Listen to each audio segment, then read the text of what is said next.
전라남도 끝자락, 이름도 작은 읍내의 골목길. 회색빛 시멘트 담장 사이로 좁은 골목이 이어지고 그 끝에 낡은 단층집 한 채가 서 있습니다. 지붕 기와는 여기저기 금이 가 있고 대문 페인트는 벗겨져 녹이 슬었습니다. 1987년 초가을, 24살의 박선희는 그 집 마루에 홀로 앉아 있었습니다. 손에는 초음파 사진 한 장, 흐릿한 흑백 속에 작은 생명이 있었습니다. 아이 아빠가 어딨어요? 동네 아주머니들의 속삭임이 담장 너머로 들려왔습니다. 선희는 입술을 깨물었습니다. 남편은 임신 소식을 듣자마자 짐을 쌌습니다. 미안해. 난 아직 아빠 될 준비가 안 됐어. 그 한마디를 남기고 그는 새벽 버스를 탔습니다. 선희는 울지 않았습니다. 대신 다음 날부터 읍내 방직 공장 문을 두드렸습니다.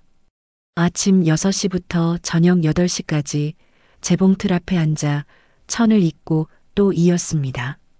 손가락에 반창고가 감겨도 허리가 끊어질 듯 아파도 멈추지 않았습니다. 1988년 봄 아들 준호가 태어났습니다. 산후조리도 제대로 못한 채 선희는 열흘 만에 다시 공장으로 돌아갔습니다. 등에 준호를 업고 재봉틀 옆 빈 상자에 아이를 눕혀두고 일했습니다. 준호가 울면 젖을 물렸고 잠들면 다시 천을 박았습니다. 저 여자 참 억세네. 동네 사람들은 그렇게 말했습니다. 하지만 선희는 억센 게 아니었습니다. 그저 살아야 했습니다. 아이를 먹이고 재우고 학교에 보내야 했습니다. 공장이 문을 닫자 식당으로 옮겼습니다. 새벽 4시에 일어나 국을 끓이고 밤 10시까지 설거지를 했습니다. 손은 세제로 갈라지고 무릎은 서 있기조차 힘들 정도로 망가졌습니다. 준호는 조용한 아이였습니다. 엄마, 나 괜찮아. 학교에서 돌아온 준호는 늘 그렇게 말했습니다. 친구들이 과자를 먹어도 새 운동화를 신어도 준호는 불평하지 않았습니다. 선희는 그런 아들이 대견했습니다. 우리 준호가 다 컸네. 그녀는 아들의 머리를 쓰다듬으며 웃었습니다. 하지만 어느 날 선희는 이상한 것을 느꼈습니다. 준호의 눈빛이었습니다. 중학교에 올라간 준호는 어머니를 바라볼 때 뭔가 다른 감정을 담고 있었습니다. 그것은 사랑이 아니었습니다. 집착에 가까운 무언가 차갑고 무거운 것이었습니다. 엄마는 나만 있으면 돼. 그렇지? 준호는 그렇게 물었습니다. 선희는 대답하지 못했습니다. 가슴 한쪽이 서늘해졌습니다. 그날 밤 선희는 잠들지 못했습니다. 창밖으로 달빛이 흘러들어왔고 방 한쪽에서 준호의 고른 숨소리가 들렸습니다. 선희는 천장을 바라보며 생각했습니다. 내가 뭘 잘못한 걸까? 하지만 답은 없었습니다. 그저 시간만이 흘렀고 그 시간 속에서 준호는 점점 더 커져갔습니다. 그리고 선희의 삶은 점점 더 작아지기 시작했습니다. 아직 아무도 몰랐습니다. 효자 가면 뒤에 무엇이 숨어 있는지, 그리고 그 가면이 언젠가 벗겨질 것이라는 것을. 준호가 고등학생이 되던 해였습니다. 선희는 식당 일을 그만두고 읍내 슈퍼마켓 계산대에 앉게 되었습니다. 무릎이 더 이상 버티지 못했기 때문입니다. 박선희 씨, 아들 참 착하던데요. 단골 손님들은 그렇게 말했습니다. 준호는 학교 끝나면 곧장 집으로 왔고 어머니가 퇴근할 때까지 집안일을 했습니다. 설거지를 하고 빨래를 개고 저녁 준비까지 해두었습니다. 엄마, 오늘 뭐 힘든 일 없었어? 준호는 늘 그렇게 물었습니다. 하지만 선희는 대답하기가 조심스러웠습니다. 어느 날 선희가 교회 권사님과 이야기를 나누고 있을 때였습니다. 선희 집사님, 다음 주에 우리 집에서 식사 한번 해요. 권사님이 웃으며 말했습니다. 그날 저녁 준호는 어머니에게 물었습니다. 엄마, 교회 또 가려고요? 목소리는 차분했지만 눈빛은 그렇지 않았습니다. 응, 권사님이 초대하셔서. 엄마는 나랑 있는 게 좋지 않아요? 선희는 숨이 막혔습니다. 준호의 표정은 평온했지만 그 속에 담긴 감정은 무거웠습니다. 준호야, 엄마도 친구가 필요해. 엄마한테는 내가 있잖아요. 준호는 그렇게 말하고는 방으로 들어갔습니다. 문이 닫히는 소리가 유난히 크게 들렸습니다. 선희는 권사님의 초대를 거절했습니다. 핑계를 대고 미안하다고 말했습니다. 그날 밤 그녀는 홀로 부엌에 앉아 찬물을 마셨습니다. 내가 잘못 키운 걸까? 그녀는 혼잣말을 했습니다. 하지만 어디서부터 잘못된 건지 알 수 없었습니다. 준호는 학교에서도 모범생이었습니다. 성적은 상위권, 선생님들은 그를 칭찬했습니다. 준호는 참 성실합니다. 어머니 혼자 키우셨는데 훌륭하게 자랐어요. 담임 선생님의 말을 들으며 선희는 억지로 웃었습니다. 하지만 집에 돌아오면 그 웃음은 사라졌습니다. 준호는 어머니의 외출을 통제하기 시작했습니다. 엄마, 오늘 몇 시에 들어와요? 누구 만나요? 왜 그 사람을 만나야 해요? 질문은 점점 잦아졌고 목소리는 점점 차가워졌습니다. 선희는 사촌 지연에게 전화를 걸었습니다. 지연아, 나 요즘 좀 힘들어. 무슨 일이야, 언니? 선희는 말하려다 멈췄습니다. 어디서부터 설명해야 할지, 무엇을 말해야 할지 알 수 없었습니다. 아니야. 그냥 피곤해서 그래. 전화를 끊고 나서 선희는 창밖을 바라봤습니다. 가로등 아래로 동네 사람들이 지나갔습니다. 웃으며 걷는 사람들, 손을 잡고 가는 부부, 자전거를 타는 아이들. 그녀는 그 풍경이 낯설었습니다. 마치 유리창 너머 다른 세계 같았습니다. 어느 날 저녁 선희는 용기를 냈습니다. 준호야, 엄마가 할 얘기가 있어. 준호는 밥을 먹다 고개를 들었습니다. 엄마도 엄마 인생이 필요해. 친구도 만나고 교회도 가고 싶어. 준호는 잠시 침묵했습니다. 그리고는 조용히 말했습니다. 엄마는 날 버린 거예요? 뭐? 아빠처럼 날 버린 거냐고요. 준호의 목소리는 떨리지 않았습니다. 하지만 그 눈빛은 무언가를 단단히 붙잡고 있었습니다. 선희는 아무 말도 할 수 없었습니다. 가슴이 무너지는 것 같았습니다. 준호야, 엄마는 절대 널. 그럼 다른 사람 만나지 마세요. 준호는 그렇게 말하고는 다시 밥을 먹기 시작했습니다. 숟가락이 그릇에 부딪히는 소리만이 방 안에 울렸습니다. 그날 밤 선희는 잠들지 못했습니다. 머릿속에서 준호의 말이 맴돌았습니다. 날 버린 거예요? 그녀는 이불을 끌어안았습니다. 그리고 깨달았습니다. 자신이 아들을 키운 게 아니라 아들이 자신을 가두고 있다는 것을. 하지만 어떻게 해야 할지 몰랐습니다. 그는 그녀의 아들이었습니다. 세상에서 유일한 가족이었습니다. 창밖으로 달이 떠올랐습니다. 차갑고 둥근 달이었습니다. 선희는 그 달을 바라보며 생각했습니다. 이대로는 안 돼. 하지만 결심은 흔들렸고 날은 또 밝았습니다. 그리고 시간은 흘러 준호는 더 커졌고 선희의 세계는 더 좁아졌습니다. 2015년 가을 선희는 57이 되었습니다. 슈퍼마켓 계산대에서 20년을 일했습니다. 손목은 반복된 동작으로 저리고 허리는 의자에 오래 앉아 굳었습니다. 어느 날 아침 선희는 일어날 수 없었습니다. 머리가 깨질 듯 아팠고 왼쪽 팔다리에 감각이 없었습니다. 엄마! 준호가 구급차를 불렀습니다. 병원에서 내린 진단은 뇌출혈이었습니다. 수술은 성공했지만 후유증이 남았습니다. 왼쪽 하반신마비였습니다. 천천히 재활하시면 좋아질 거예요. 의사는 그렇게 말했습니다. 하지만 선희는 알았습니다. 이제 혼자서는 살 수 없다는 것을. 엄마, 제가 돌볼게요. 준호는 조용히 말했습니다. 30을 넘긴 준호는 읍내 작은 회사에서 일했지만 퇴사를 결정했습니다. 아들이 효자네. 이웃들은 칭찬했습니다. 교회 권사님들도 눈물을 글썽였습니다. 요즘 같은 세상에 저런 아들이 어디 있어. 처음 한 달은 괜찮았습니다. 준호는 어머니를 씻기고 약을 챙기고 식사를 준비했습니다. 선희는 고마웠습니다. 준호야, 미안해. 엄마가 짐이 돼서. 괜찮아요, 엄마. 준호는 웃었습니다. 하지만 그 웃음 뒤에 무언가가 숨어 있었습니다. 2달째부터 변화가 시작되었습니다. 엄마, 오늘은 교회 못 가요. 왜? 권사님이 오신다고 했는데. 엄마 몸 상태가 안 좋아요. 제가 전화할게요. 준호는 전화를 받지 않았습니다.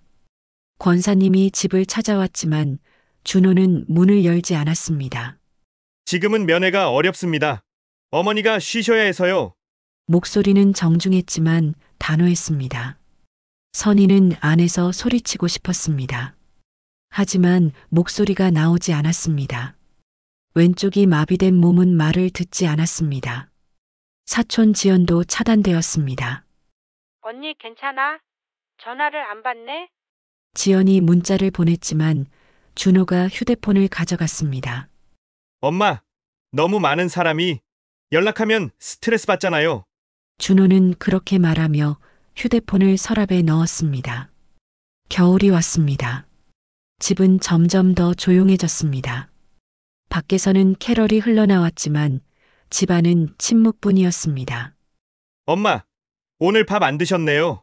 배가 안 고파서. 그래도 드셔야죠. 준호는 숟가락을 들었습니다. 선희는 고개를 돌렸습니다. 엄마, 준호의 목소리가 낮아졌습니다. 드세요. 선희는 떨리는 손으로 숟가락을 받았습니다. 입에 넣었지만 목이 넘어가지 않았습니다. 어느 날 선희는 화장실에서 넘어졌습니다. 마비된 다리가 버티지 못했습니다. 바닥에 쓰러진 채 그녀는 울었습니다. 준호야, 도와줘. 준호는 한참 뒤에 왔습니다. 그리고 조용히 말했습니다. 엄마, 혼자 하려고 하지 마세요. 제가 있잖아요. 그의 손이 어머니를 일으켰습니다. 하지만 그 손길은 차갑고 무거웠습니다. 선희는 깨달았습니다. 이것은 간병이 아니라 감옥이라는 것을. 밤마다 그녀는 천장을 바라봤습니다. 창문은 커튼으로 가려져 있었고 문은 늘 닫혀 있었습니다. 세상과 단절된 방 안에서 선희는 점점 작아졌습니다. 엄마는 저만 있으면 돼요. 준호는 그렇게 말했습니다. 그리고 그 말은 점점 더 자주 반복되었습니다. 선희는 가끔 생각했습니다. 차라리 그때 죽었으면 좋았을까? 하지만 그녀는 포기하지 않았습니다. 마비된 손으로 조금씩 힘을 키웠습니다. 아무도 보지 않을 때 침대 난간을 붙잡고 일어서는 연습을 했습니다. 그리고 기도했습니다. 소리 없이 입술만 움직이며 누군가 저를 발견해 주세요. 제발 이 지옥에서 나갈 수 있게 해주세요. 창밖으로 봄이 왔습니다. 개나리가 피고 제비가 날아왔습니다. 하지만 선희의 방에는 봄이 오지 않았습니다. 그러던 어느 날 오후였습니다. 이웃집 김말순 할머니가 담장 너머로 소리쳤습니다. 선희야, 괜찮아? 준호는 밖으로 나가 정중히 대답했습니다. 네. 할머니, 어머니, 잘 계세요? 하지만 김말순은 이상함을 느꼈습니다. 선희의 목소리를 들은 지 너무 오래되었습니다. 그날 밤 김말순은 112에 전화를 걸었습니다. 저기요, 옆집이 이상해요. 사람 소리가 안 들려요. 그리고 며칠 뒤 경찰이 왔습니다. 문을 두드리는 소리가 들렸습니다. 선희는 마비된 몸을 일으켰습니다. 온 힘을 다해 목소리를 짜냈습니다. 여기 있어요. 그 목소리는 작았지만 문을 넘어 밖으로 나갔습니다. 그리고 그날 지옥의 문이 열렸습니다. 경찰이 문을 열었을 때 선희는 침대 옆에 쓰러져 있었습니다. 머리카락은 엉켜 있었고 몸은 뼈만 앙상했습니다. 구급대원이 급히 들것을 가져왔습니다. 어머님, 괜찮으세요? 선희는 고개를 끄덕였습니다. 눈물이 흘렀지만 목소리는 나오지 않았습니다. 준호는 거실에 서 있었습니다. 저는 간병을 했을 뿐입니다. 어머니를 돌봤어요. 경찰은 집안을 둘러봤습니다. 잠긴 창문, 치워지지 않은 쓰레기, 냉장고 안에 썩은 음식, 그리고 선희의 몸에 남은 욕창과 영양실조의 흔적. 일단 병원으로 모시겠습니다. 선희는 구급차에 실렸습니다. 사이렌 소리가 울렸고 차는 병원을 향해 달렸습니다. 창밖으로 햇빛이 쏟아졌습니다. 그녀는 얼마 만에 보는 햇빛인지 기억할 수 없었습니다. 병원에서 의사는 말했습니다. 영양실조와 욕창이 심합니다. 정신적 충격도 크고요. 사회복지사가 찾아왔습니다. 어머님, 무슨 일이 있었는지 천천히 말씀해 주세요. 선희는 떨리는 손으로 종이에 글을 썼습니다. 마비된 왼손 대신 오른손으로 한 글자씩. 아들이 저를 가뒀어요. 복지사는 고개를 끄덕였습니다. 알겠습니다. 이제 안전합니다. 경찰 조사가 시작되었습니다. 이웃 김말순의 증언, 병원 기록, 선희의 진술이 모였습니다. 준호는 법정에서 부인했습니다. 저는 어머니를 사랑합니다. 간병했을 뿐입니다. 하지만 증거는 명확했습니다. 판사는 징역 3년을 선고했습니다. 선희는 법정 밖에서 앉아 있었습니다. 사촌 지연이 달려왔습니다. 언니, 이제 괜찮아. 내가 있잖아. 지연은 선희를 자신의 집으로 데려갔습니다. 광주의 작은 아파트였습니다. 햇빛이 잘 드는 방, 따뜻한 이불, 그리고 매일 아침 차려지는 밥상. 선희는 조금씩 회복되기 시작했습니다. 재활치료사 이수민을 만난 건 한 달 뒤였습니다.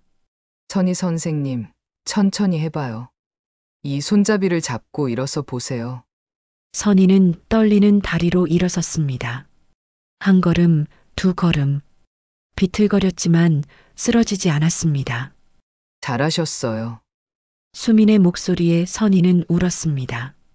처음으로 누군가 자신을 격려해 주었습니다. 상담사 정혜영도 찾아왔습니다. 선희 씨, 오늘은 어떠세요? 조금 나아진 것 같아요. 그렇군요. 천천히 가도 괜찮아요. 정혜영은 매주 찾아와 이야기를 들어주었습니다. 선희는 조금씩 말문을 열었습니다. 과거의 고통을, 두려움을, 그리고 후회를. 제가 잘못 키운 걸까요? 아니에요. 선희 씨는 최선을 다하셨어요. 그 말에 선희는 또 울었습니다. 하지만 이번에는 조금 가벼운 눈물이었습니다. 여름이 왔습니다. 선희는 지팡이를 짚고 아파트 단지를 걸었습니다. 느렸지만 혼자 걸을 수 있었습니다. 공원 벤치에서 쉬고 있을 때 옆에 앉은 노인이 말을 걸었습니다. 날씨 좋네요. 선희는 고개를 끄덕였습니다. 저는 최영호라고 합니다. 여기서 한의원을 해요. 박선희입니다. 두 사람은 조금씩 이야기를 나눴습니다. 영호는 약초 이야기를, 선희는 재활 이야기를. 선희 씨, 약초에 관심 있으세요? 제 한의원에 놀러 오세요. 선희는 망설이다 고개를 끄덕였습니다. 한의원은 작지만 정갈했습니다. 약초 냄새가 가득했고 햇빛이 잘 들었습니다. 영호는 약초를 설명해 주었습니다. 이건 당귀예요. 혈액순환에 좋죠. 선희는 귀 기울여 들었습니다. 처음으로 무언가를 배우고 싶다는 마음이 들었습니다. 제가 배울 수 있을까요? 물론이죠. 그날부터 선희는 주 2회 한의원을 찾았습니다. 약초 이름을 외우고 효능을 배우고 차를 우려냈습니다. 손은 서툴렀지만 마음은 차분했습니다. 가을이 왔습니다. 선희는 지연과 함께 작은 가게를 열었습니다. 약초차와 건강식품을 파는 가게였습니다. 이름은 희망방이었습니다. 언니 이 이름 어때? 좋아. 정말 좋아. 선희는 웃었습니다. 오랜만에 진심으로 웃었습니다. 손님들이 하나둘 찾아왔습니다. 이 차 참 좋네요. 또 올게요. 선희는 정성껏 차를 내렸습니다. 그리고 손님들과 이야기를 나눴습니다.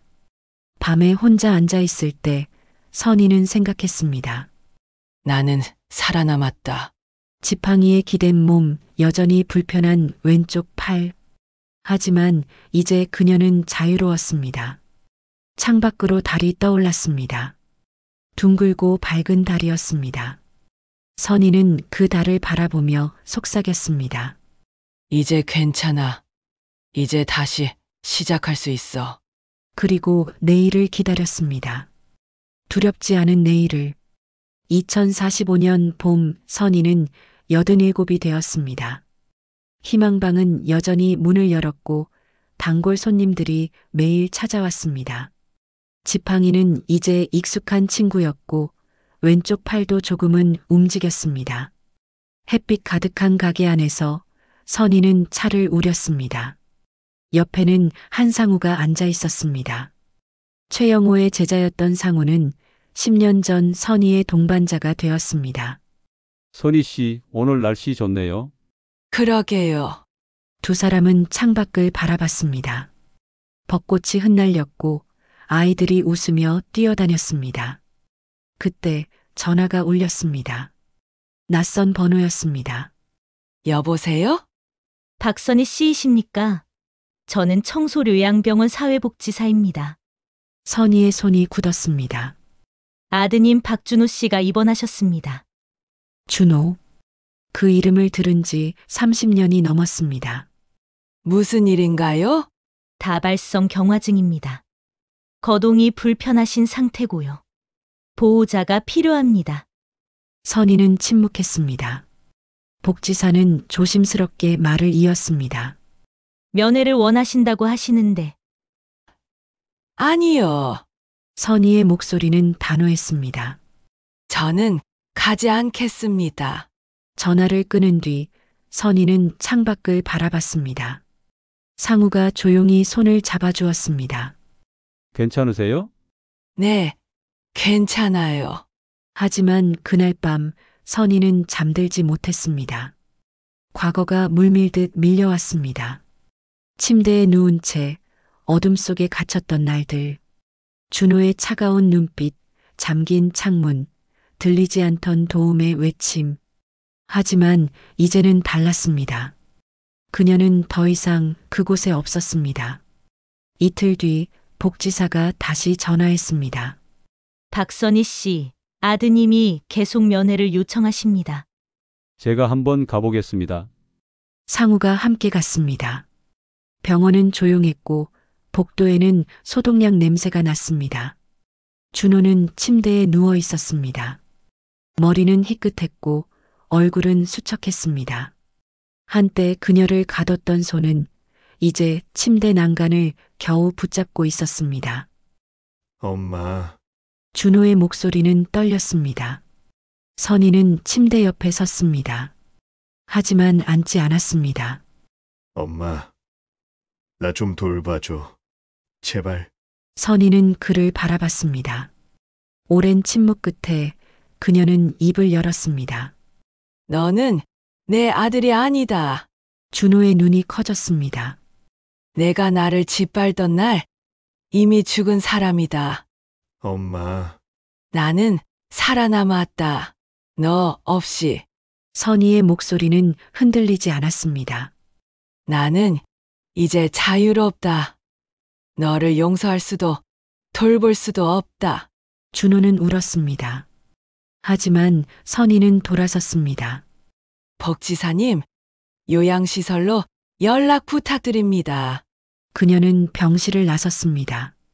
상우가 옆에서 걸었습니다. 힘드셨죠? 아니요. 이제 끝이에요. 병원 밖으로 나오자 햇빛이 쏟아졌습니다. 선희는 눈을 감았습니다. 따뜻했습니다. 그날 저녁 선희는 가게 앞에 앉아 있었습니다. 상우가 차를 내려주었고 지연이 전화를 걸어왔습니다. 언니 괜찮아? 응. 이제 정말 괜찮아. 다음 날 선희는 여성 연대 모임에 갔습니다. 학대 피해자들이 모여 서로를 지지하는 모임이었습니다. 선희는 자신의 이야기를 나눴습니다. 저는 살아남았습니다. 여러분도 할 수 있어요. 박수가 터져 나왔습니다. 한 젊은 여성이 손을 들었습니다. 어떻게 용기를 내셨어요?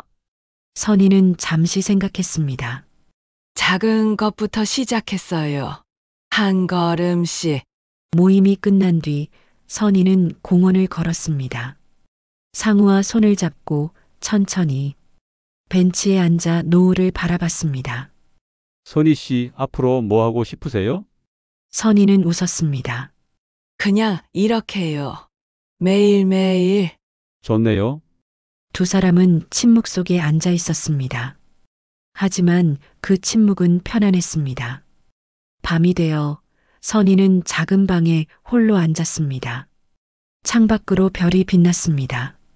책상 위에는 약초 노트가 놓여 있었고 벽에는 가족 사진 대신 지연, 수민, 혜영, 영호, 상우와 찍은 사진들이 걸려 있었습니다. 선희는 일기를 펼쳤습니다. 오른손으로 한 줄씩 썼습니다. 오늘 나는 자유롭다. 오늘 나는 평화롭다. 오늘 나는 행복하다. 그리고 일기를 덮었습니다. 창밖으로 달이 떠올랐습니다. 둥글고 밝은 달이었습니다. 선희는 그 달을 바라보며 속삭였습니다. 이제 됐어. 이제 충분해. 그리고 조용히 잠자리에 들었습니다. 내일도 해는 뜰 것이고 그녀는 다시 일어날 것입니다. 지팡이를 짚고 천천히 하지만 확실하게 자유로운 하루를 살기 위해 끝.